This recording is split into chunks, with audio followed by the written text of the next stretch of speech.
We are here to bring you everything and anything surrounding Porsche. I'm Mike. I'm Aaron. And this is PCar Talk. Welcome to the podcast, guys. We've got another great episode for you guys. This is Mike. This is Aaron.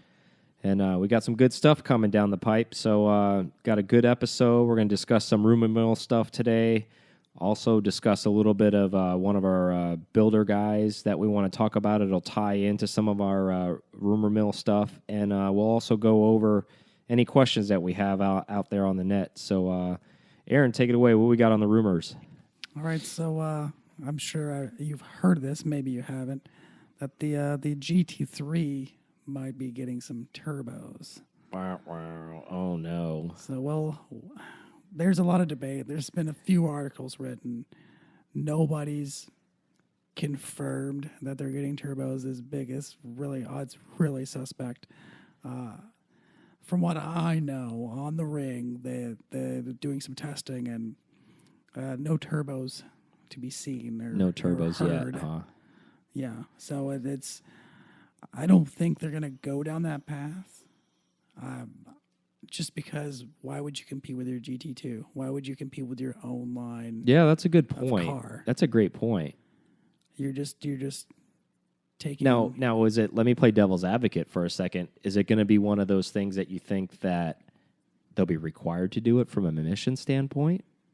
Well, Germany's going all. I mean, their whole standpoint is 2025 electric cars. They're going to be produced, and that's it. So they're saying. So there's going to be an ordinance, basically. Yes, that's what was passed. So how's that going to impact Porsche as a company as far as like making these? Are these going to be kind of like you got to trailer it to the track, and that's the only place these things get to live now, or how is that going to work?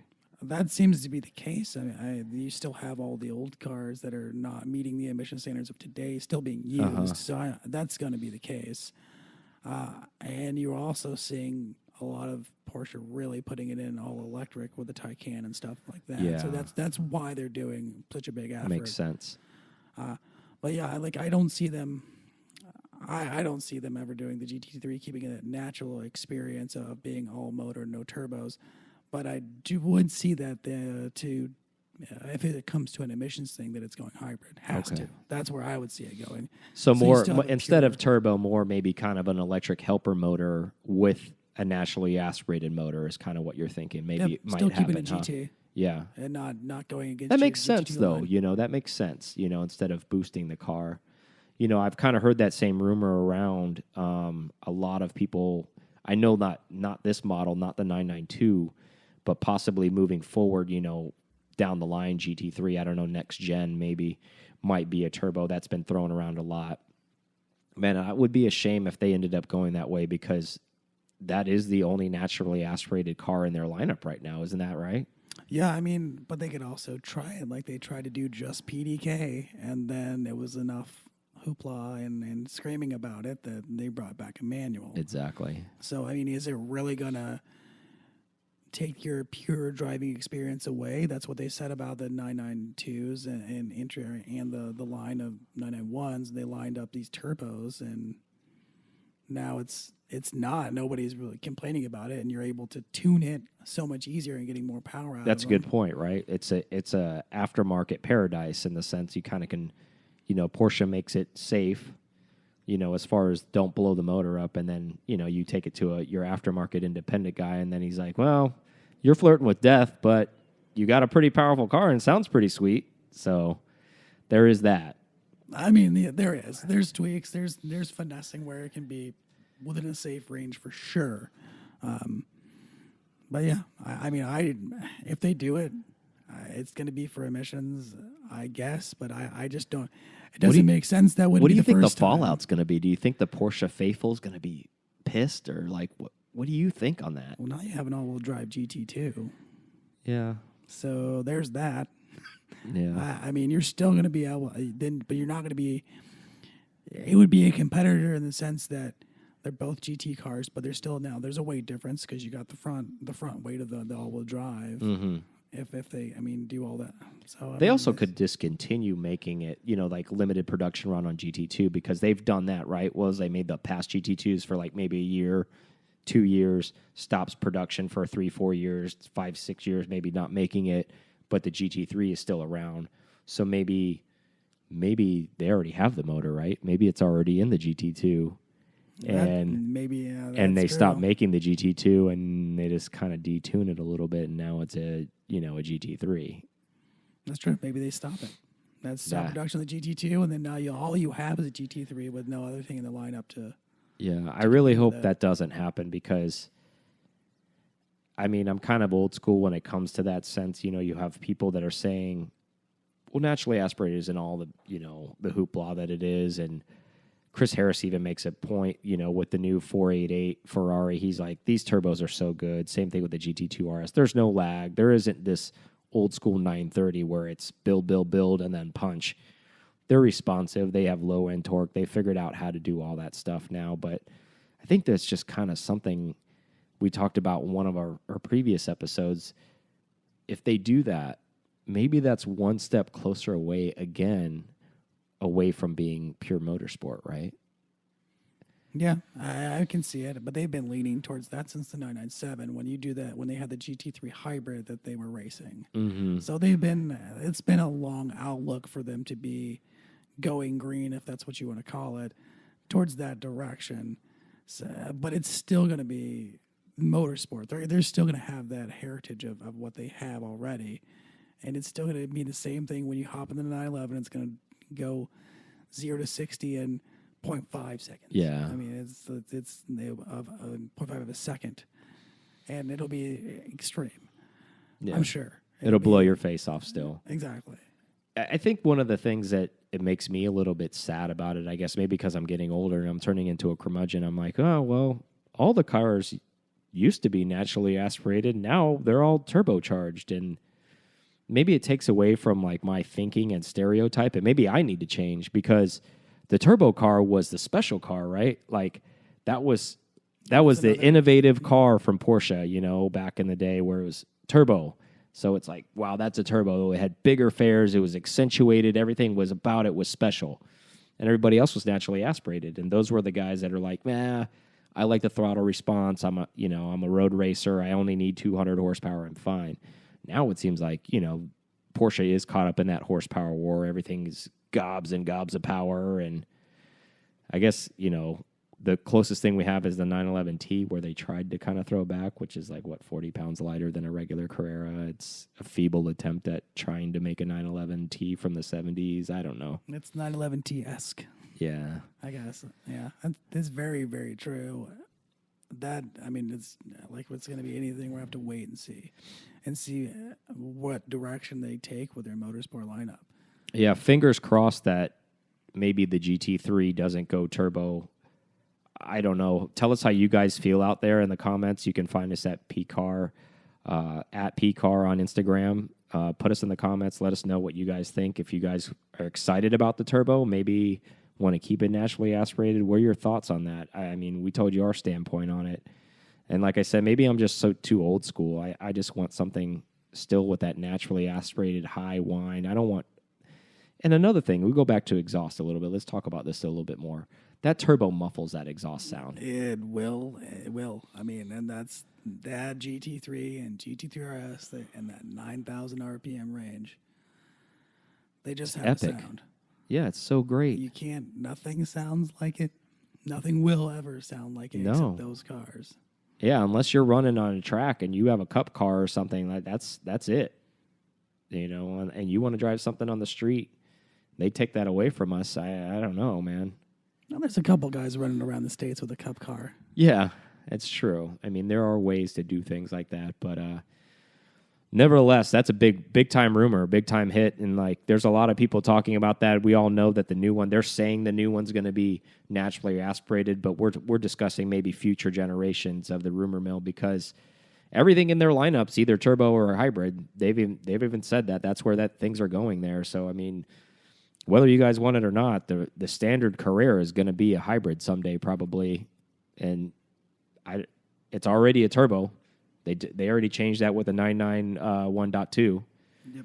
They went turbo there, so standard Carrera was turbo. So everything's turbo basically. One more thing I would have to add with the GT3 What's your opinion on that rear wing, the turn down wing like the Senna? Yeah, that Senna wing-esque wing. It'll have to grow on me, I guess. Maybe because I'm just so brainwashed with Porsche, I'll eventually fall in love with it. But I'll tell you, initial response seeing spy photos of that thing, I don't like it. I think it's strange. I get why it's done. Like, it's directly derivative of motorsport racing. That's what they're doing with a lot of their, like, their IMSA cars. That's how their spoilers are, and their rear spoiler is. And I get that. It works. But from a visual aesthetic, I don't really care for it. What do you think? I'm not of the same opinion. But what if it's because they have turbos, they've got more power, and that's the only way they can get more downforce for a lap? That's just going to be ridiculous when they actually run a timed run. Good around the point. ring. Maybe setting up for the monster horsepower car. Good point. There has to be 1,000 horsepower production car sometime. Yeah. We keep eking closer and closer to it. Yeah. Where's the end on this thing? I mean, everybody from Ford to McLaren to Porsche, the next thing they come out with, it's just a stat sheet rumble out there. Everybody's like, well, my car's got 720 horsepower. It's like, oh, my car has 800 horsepower. It's like, where does it end? Like, no one needs that. Oh, you don't, but I mean, there's enough computer nannies to help you not put it into a wall or get into some trouble. Yeah. But then again, you're driving a video game at that point, right? Like, is it go away from all the things that make you feel great about it? Like, now your arrogance and your lack of driving ability is all infused in the technology in the car, and the car is saving you when it should. Like, if you drove an older Porsche, oh, you'd be dead. And that's one more reason to have an air-cooled car. Yeah. Or go back, and that all those things are just going to drive any of the classic markets up further than what they are now, because it's going to be an experience that's irreplaceable. Agreed. For multiple reasons. From a safety standpoint, they can't recreate that ever again. So your option is go back in time. Pick up an old car because you're allowed to drive those old cars still. Hopefully, fingers crossed that, you won't go off tangent, but, crazy things that are ordinance are happening in Europe, and, we might not be able to drive a combustion car in the city. That's a whole nother topic on a different day, but geez, hopefully that never happens, right? Yeah, I mean, there's already pretty stringent conditions with their emission laws in Germany, at least from what I know. Yeah. I don't know about the other countries. I didn't really run into that. Well, some in Austria, there's some things, but mainly in Germany is where I... Hopefully you don't run into this horse moniker everybody's using. Like, someday, combustion engines will be like horses. We'll only get to drive them on track. We'll only get to trailer them around to certain places. They'll never be allowed to be on the road again. And that we're spiraling off tangent, off topic, but you guys get the point. Like, obviously there's a lot of talk about it if we're even just casually speaking about it. Yeah, there is. I would rather skip the whole electric car. Like, if it was a flying Porsche, I'd be down with that. So we just skip this whole, and then, I mean, maybe Back to the Future style. Maybe I would not miss driving on a road, but I mean, it's been done for so long. Yeah, and there's a lot of culture there, right? There's a lot of history to throw away if we don't go if we do away with that.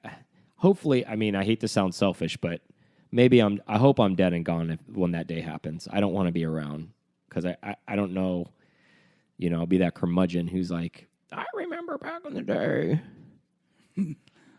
Well, we'll see. Well, I mean, it all happens in time. Yeah, absolutely. We got another topic too, huh? What else are you hearing in the rumor mill? Yeah, so off-road 911. So as if there weren't enough deviations in the light-up. Throw another one in the mix. Here's another one. So this wouldn't be a new thing for them. They've been kind of testing the waters, and they have a few concepts that they'll show you in the museum if you ever have a chance to go look at that. Or they've done this sort of thing. It would be a pretty cool feat for them to do it.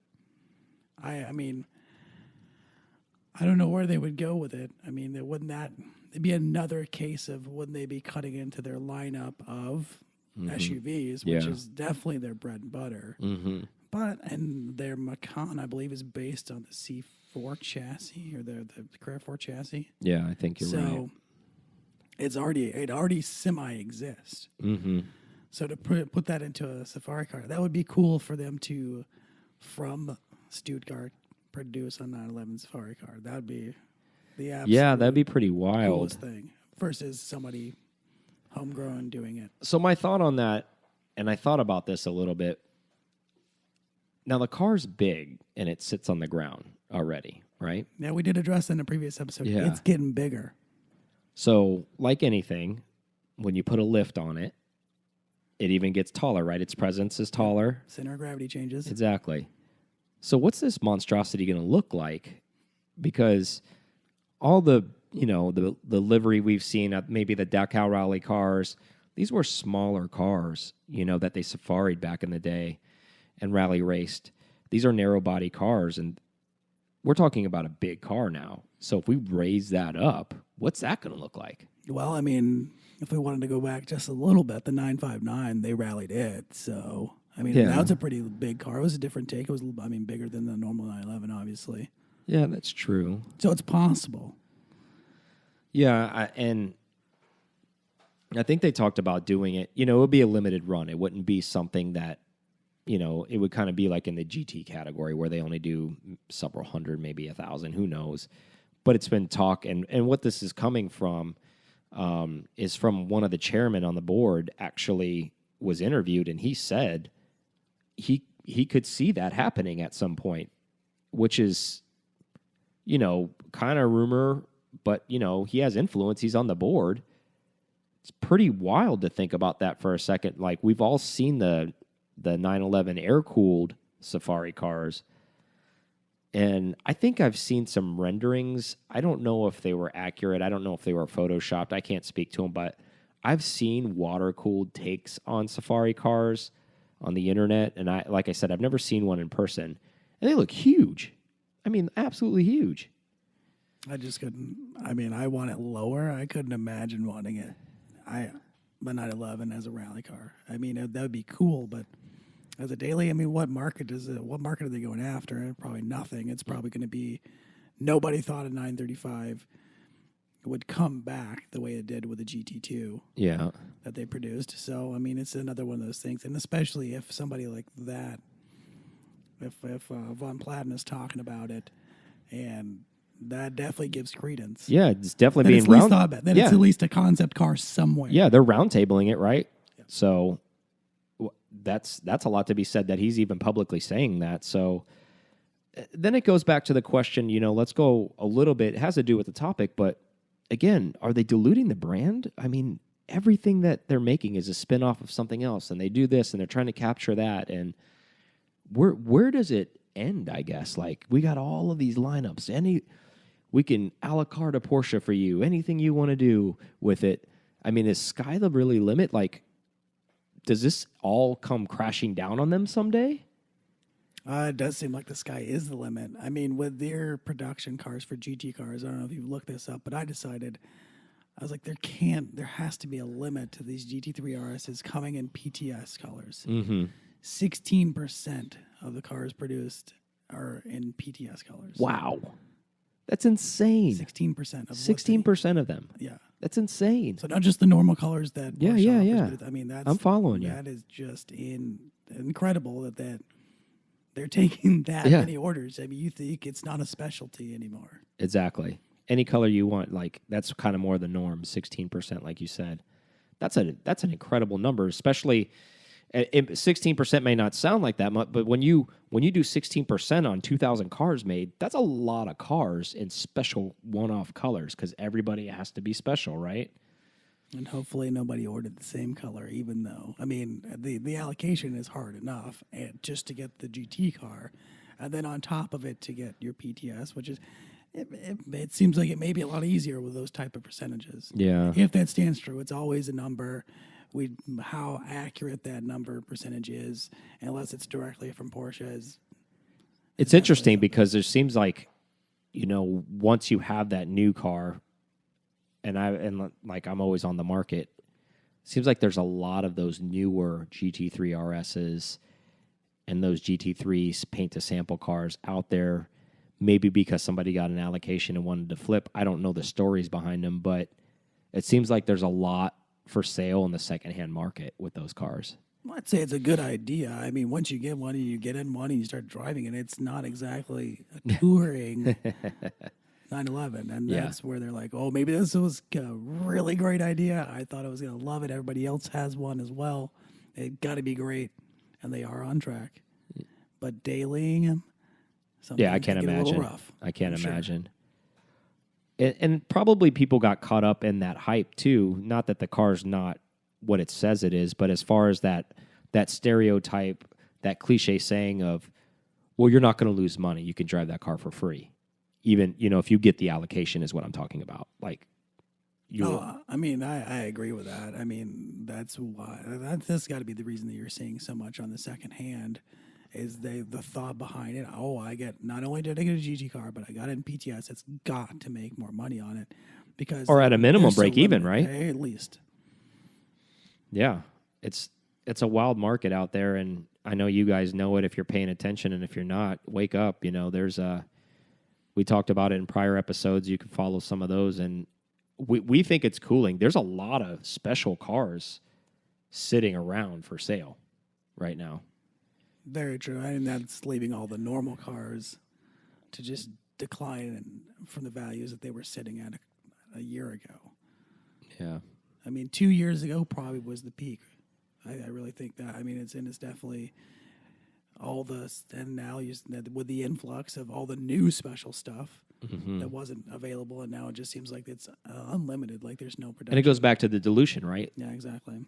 Like if they made the GT3 Touring for the guys who couldn't get a 911R, right? So Porsche's trying to play nice to everyone, and I get it. And that more reason for them to bring in this Safari 911 for that guy that just got the GT3 RS, but oh no, the neighbor got one too, and his is also PTS. Mm-hmm. Well, guess what? I just got an allocation for. Exactly. Good point. Well, interesting topics. We're going to take a short break, and we'll be right back with our Builder series when we're going to talk a little bit about Lee Keen when we get back. All right, we're back from break. Going to talk a little bit about Lee Keen. It kind of ties in a little bit about with what Porsche wants to do with making their own maybe water-cooled Safaris. So Lee Keen builds 911 air-cooled Safaris, particularly Carrera G-bodies, and I think he does SCs as well. But he's out of Atlanta. He used to be a Porsche factory driver back in the day. And most notably, he's recently built Matt Farah from the Smoking Tires Safari car. So what do you think about Lee's builds with his Safaris with the 911s compared to what Porsche's potentially talking about doing with the water-cooled? What would you rather have, and tell us why? I think Lee's build's just nostalgia in the first place because of the rally cars. So I think there's that. It'd be cool that you probably have, I don't know, there's not reliability, but there's got to be some bugs worked out with the water cooled. Mm-hmm. And definitely the all-wheel drive technology. What could you really do with that? I mean, there's unlimited potential there. Yeah, you're going to break some stuff, right? Yeah. You got to figure it out. Put some R&D in it. I mean, I like his original red and white car. That looked really cool, and Matt's Cassis red has grown on me. Every time I see it, I like it a little bit more. Yeah. At first, I was like, I don't know, and then I like it. Yeah. If you guys don't know, Cassis red is almost like a pink mist type of color.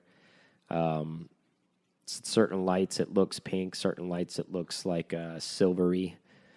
But yeah, it's a cool car. It's a cool build. Matt's concept behind it is he kind of wanted a city driver, because the roads in LA are so bad. And, the concept of a Safari build lifts a 911 a little bit, like 4 or 5 inches off the ground. I think they put some KO2s on it, hop up the motor a little bit, slap some really interesting paint on it, change up the interior, put some rally lights. So if you guys haven't looked him up, it's Lee Keen Project. He's only built like a handful of these cars so far. because there is quite a bit of a waiting list, but it seems it has its own niche following. There's a lot of the guys are pretty loyal. They get together for adventure drives. They go into the forest and they do their drives around and they go thrash. And it seems like a pretty cool concept for what it is. Yeah, I mean, Matt Farah did a video on that's where he got inspired to have the safari build, the driving Lee Keen's safari, his safari build, Lee's. And you got to just check that video out on YouTube, and you'll see the area that Lee plays in with these cars, and then you will get an even better understanding of why he did this. Besides, they have to be the biggest amount of fun ever. Yeah, I agree with you. I can't say that I wouldn't do what Matt Farah is doing with his because I've never lived in LA, but I have driven on the roads there, visited many times, and the roads are atrocious. So it makes sense for maybe what he's trying to do, but the way Lee uses them, he has a huge property and goes out and thrashes these things around there. Like, that looks so fun to do. Like, that looks absolutely epic and fun. Well, I have some land up north. So, well, not north, but North Florida, and it's enough area. So you're saying we should split a safari build? Yes, because there's definitely a place where we could jump a creek and or a river because there's both at T on the property. So we got some fun. You hear that, Lee? Maybe we can get a good deal on one, and we'll just keep pumping you free advert on this program, and maybe we'll get at cost on one of those, right? But nevertheless, they're amazing cars. Everything he does, I love because he does really a wacky interior on them. It almost kind of requires it. I don't think he lets the customer do something very subtle because the point of the car is it's supposed to be kind of wild, right? Yeah, Bass Porsche did some of their cars back in the 80s with the 928s and that checkered black and white pattern or any of the plaids and stuff like that. Exactly. And I think Matt Farah's interior, if you've never seen it, I think he always describes it as its LA city bus material, which is interesting. It definitely has its interest, yes, for sure. Yeah, so I think, and from what I know about Lee, he spiraled into that. Like I said, he used to be a race driver. He kind of has he did his own like little RSR build too. He's got a yellow, like backdated car that he built. He's heavily into Porsche, and this is kind of a left field that maybe a lot of people don't know. Him and his father own an RWB car. So like he likes everything, is what that's saying. I didn't know that. So yeah, news to Aaron. He has an RWB car. Is it is the RWB Atlanta or is it? Do you know which one it is? I don't know the number on it, but I know he was one of the first ones out of Atlanta to own one, and it's his father's car more than his car, but they own like 10 Porsches together essentially. Oh, that's really cool.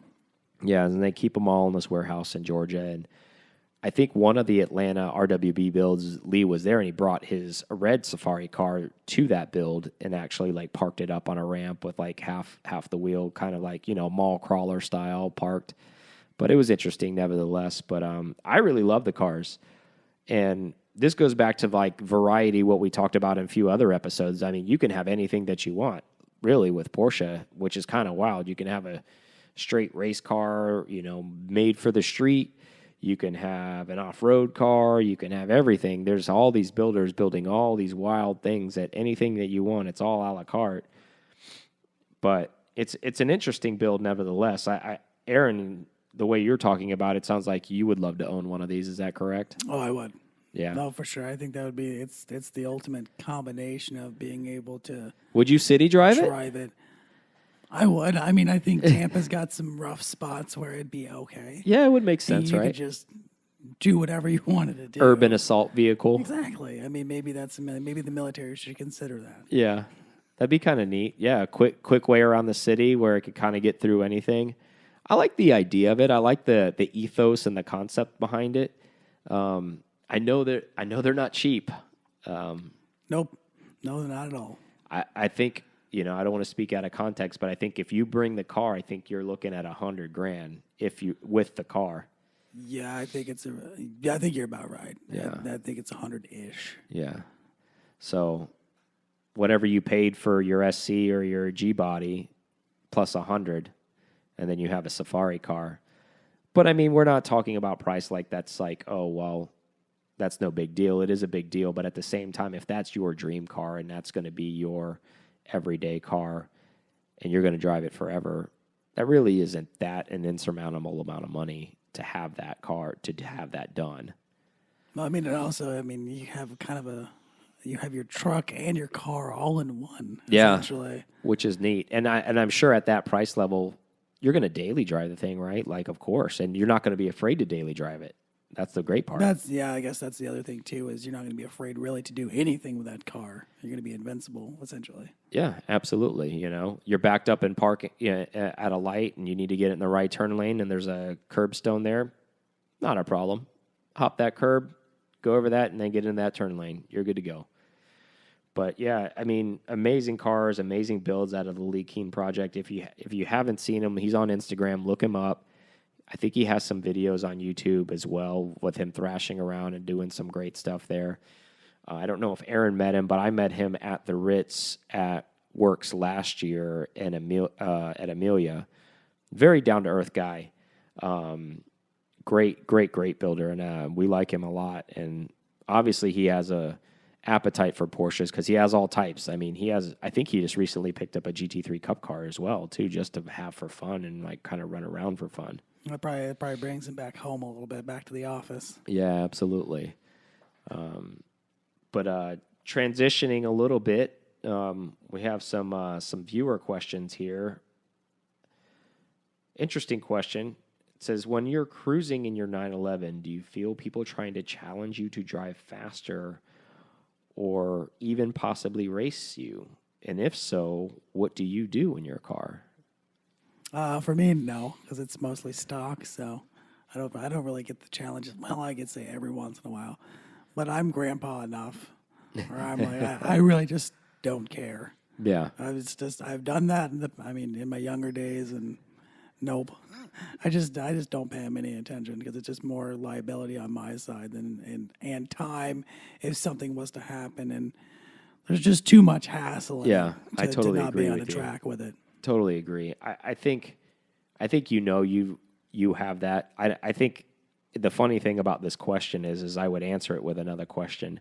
Do you ever see 911 guys ever trying to provoke races with other cars? Not really, right? No, but I feel like you feel pretty confident. You're like, okay, I'm here, man. Or going back to what you had said, I don't really care. Like, I know what I have, and even if you have a faster car than me, I don't care.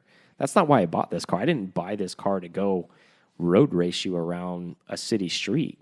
I bought this car for me, and for me to do my thing and go see friends and go to events and enjoy the car for what it is.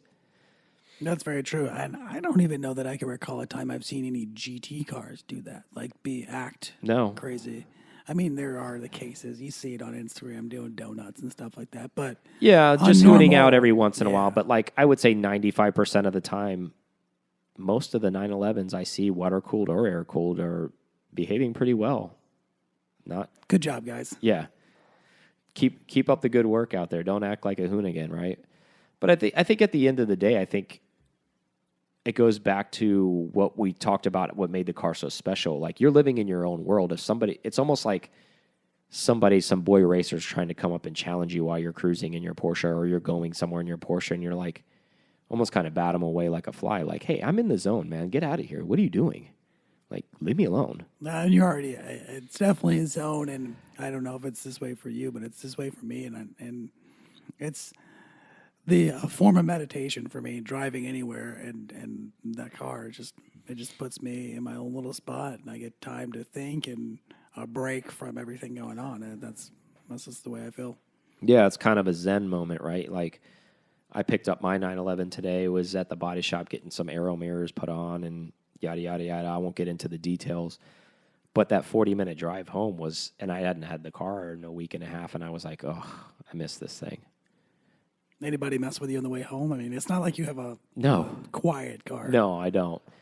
If anything, with my car, because it's so loud, people just get out of the way. I don't have anybody really trying to challenge me to a race. The funny thing is, I can recall one story. I was coming home from a Cars and Coffee, and we have a winding road in Tampa called Bayshore. and I live on the other end of this winding road. So I'm coming down this winding road. It's right along the water. Speed limit's 35 miles an hour. So you can imagine, multi-million-dollar homes facing the water on the. But there's this guy, no kidding, in like a brand new Z06. And I don't know what it is about Corvette guys, but he kept on revving his motor at me as we're cruising down this 35 mile an hour road. And I'm just like, what are you doing? Like, first of all, that car would eat my car for lunch. It's a brand new Z06. Like, the horsepower numbers don't even match up. Secondly, that car is, 30 years newer than my car? Yeah, just a couple. I mean, but he probably heard that motor and thinks what everybody else thinks. It's got to be an LS. It's got to be something. Yeah. It's got to be something. I want to race run car. it. We got to run it. Let's run that Exactly. thing. And it's, I guess you guys out there know it. Like, Porsche guys get it. Like, we're not out there drag racing and road racing, like, trying to race these cars against each other. There's places for that. There's a track for that. I'm not saying I don't drive that car spiritedly. Don't get me wrong, but there's a time and place for that. We're talking like this occurred. It's mid-afternoon on a Saturday afternoon. There's people jogging on the water. The speed limit's 35 miles an hour. Come on, guy. Yeah, it's a fairly busy street as well. So Yeah, it's like, come on, Corvette guy. What are you doing? You got something to prove? You happy about a Z06? he must be. Yeah. Well, newsflash, you chose poorly. Should have got the crest. Yeah. You got that kind of money, why not? 997 turbo, that's where you probably should have spent that money, not on the Z06. Just saying. Not hating Corvettes, but maybe a GT3 before it gets turbos. Who knows? yeah, exactly, right? Yeah, get something special. Yeah. Be classy, man. Don't get a Corvette. Everybody's got a Corvette, right?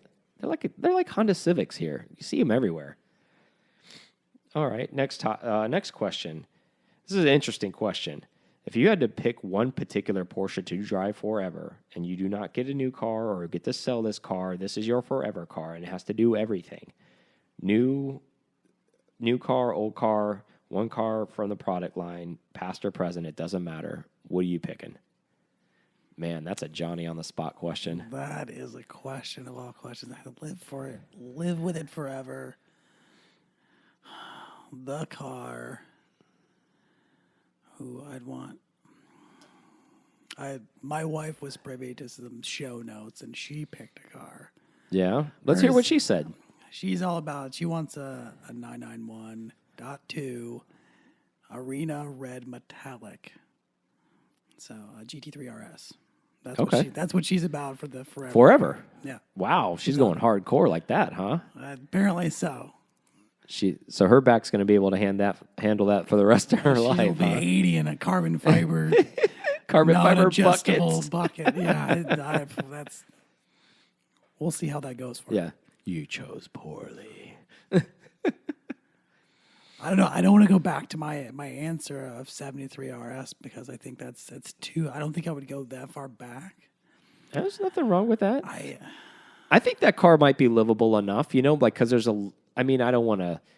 I would probably go 964 like Carrera RS style. Yeah.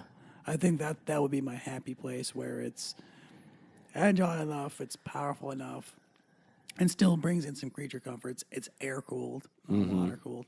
Good point. Not crazy. Even though it's an RS, it's not crazy stiff like some of the newer cars Yeah, feel. I mean, the GT3s and stuff don't feel exactly soft. exactly.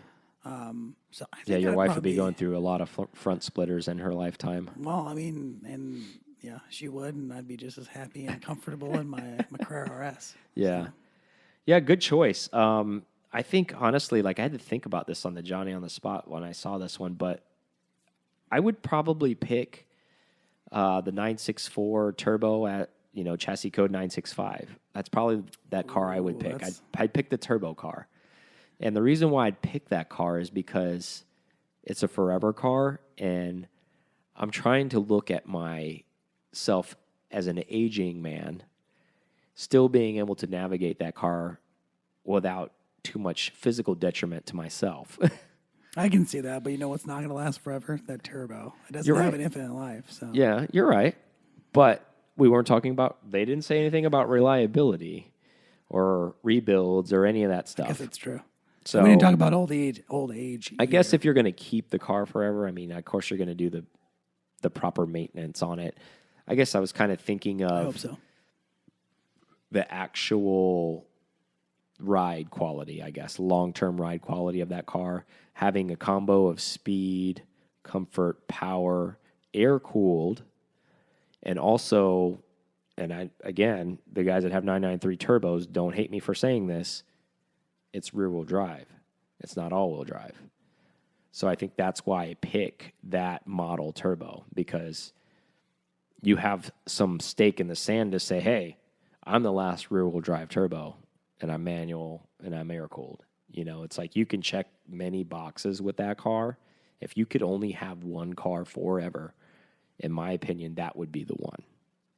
I see where you're going. It does check all the boxes that I would have to check. Yeah, because think about it. You got speed, you have comfort, you have nostalgia, you have all of those things. And then you have like even like rarity in a sense, because they didn't make a ton of them. No, not at all. And you have tunability too. So you Yeah. can always, as you got older, you could go back to the way it was stock. Exactly. And then before then, and you needed 1,000,000 horsepower, you can tune it up. Yeah, you could do that. I mean, interesting cars to pick. Let us know what you guys think in the comments at PCar Talk on Instagram. Any of those type of categories, what you think in regards to those cars. We had a pretty good show. What are you thinking, Aaron? Let's recap a little bit. You know, we talked a little bit about the GT3 going turbo. That was interesting, huh? Yep, Go Turbo. I have one more thing to add about my forever car. Okay, let's That's hear gonna it. be color. Oh, Because we didn't talk about that. good call. I like this. I think I like this game. I ever like since spending money I don't have. it's always a good adventure. Yeah. I think a color that I saw at the Rare Shades 2 event in Atlanta at PC, this Aero Blue has gotten me. Ooh, It's- that is a it good is color. as- Only seen it on the internet, but I've seen it on the As internet. many shades of blue that you couldn't imagine exist.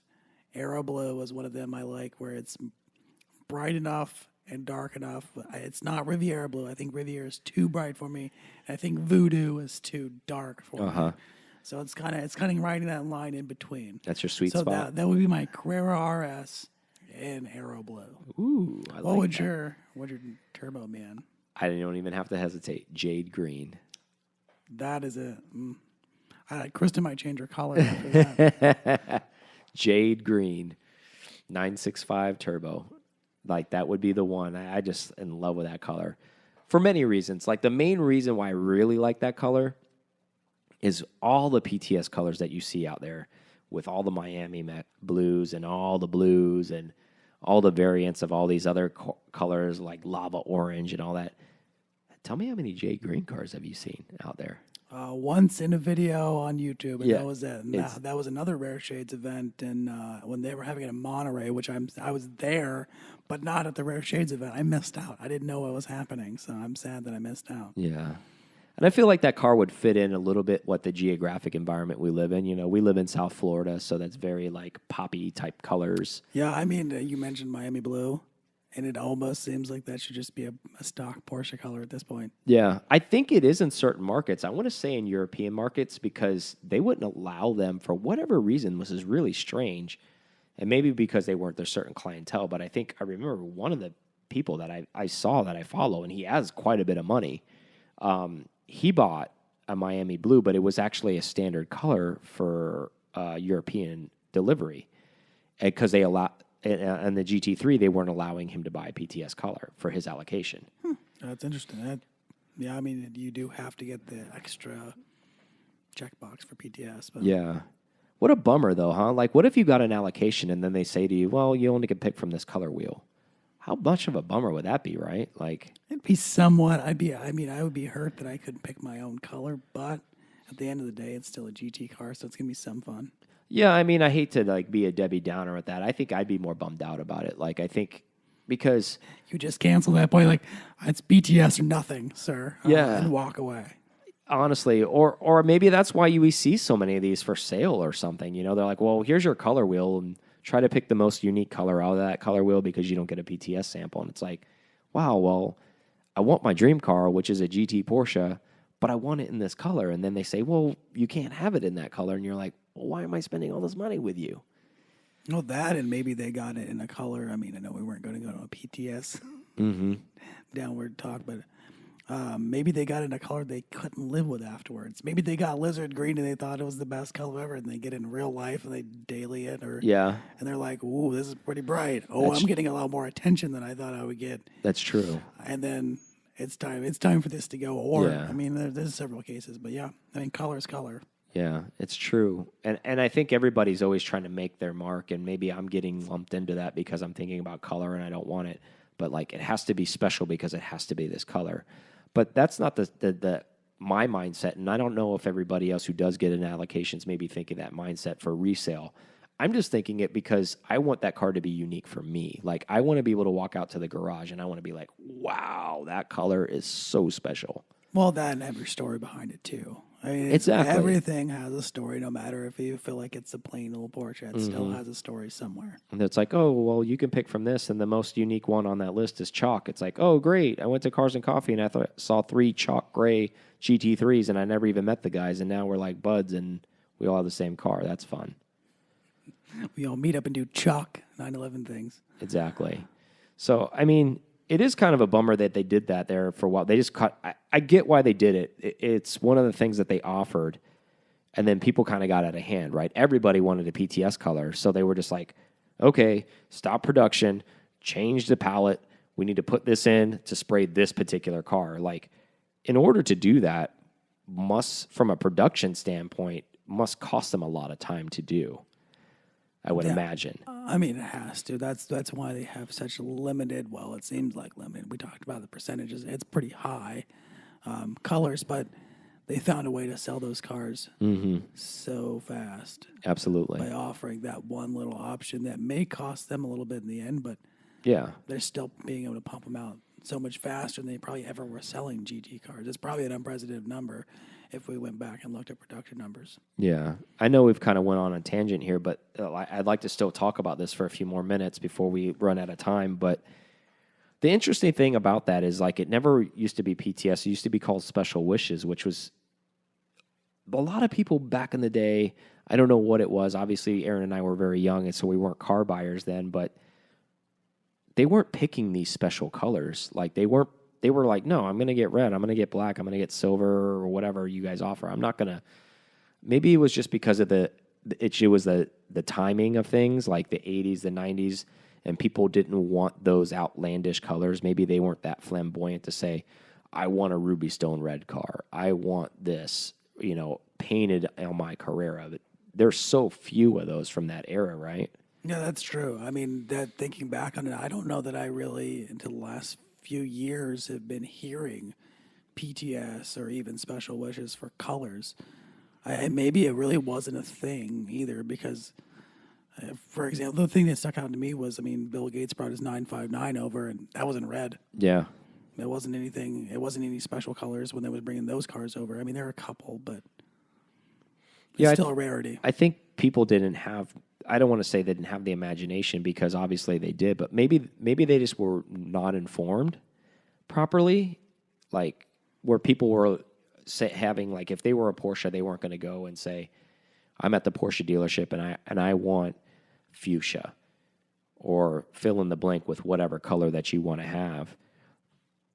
Maybe they didn't even know that was a possibility back then because it wasn't well advertised. Or maybe it was a possibility always, and it's now been a little bit more democratized where it's out there. And is exclusively, their exclusive line, and that was it. And if you knew, you knew, and if you didn't, you didn't. Yeah, that's a good point. That's probably more like it. That's if you were new and you had no idea, and maybe you didn't have any Porsche friends. Maybe you didn't even know that was an option that you could do that. And maybe people just didn't ask. And again, maybe it goes back to the sign of the times where people were not trying to look at me, because nowadays it always seems like, and like, again, I'm lumping myself into that because I want a PTS color. Everybody's like, oh, I want my car to be special, right? I want my car to be different than your car. It also may have been a case of the factory. I mean, like Ford was, you can get any color you want as long as it was black. The Porsche, the factory could have said no. That could have been a big deal. I mean, big side of it too. Yeah, that's true. We'll do an episode on colors for you. A Yeah, little that'll later. that'll definitely be a interesting episode if we sit there and discuss colors. There's so many of them and so many great ones. I think that would be a great episode to discuss that. Well, it looks like we are running out of time. You can find us again at pcartalk.com or on Instagram at pcartalk. If you have any interest in sponsoring any episodes or you want to run any ad revenue or any of that, please contact us on those social media sites. Other than that, I think that was a great episode. What do you think, Aaron? Yeah, it was a lot of things covered, a lot of things. Yeah, a lot of good things talked about. I liked it. All right, guys. Well, till the next time. All right, see ya. Thank you so much for listening to this episode of PCar Talk. Connect with us on Instagram at PCar Talk or online at pcartalk.com.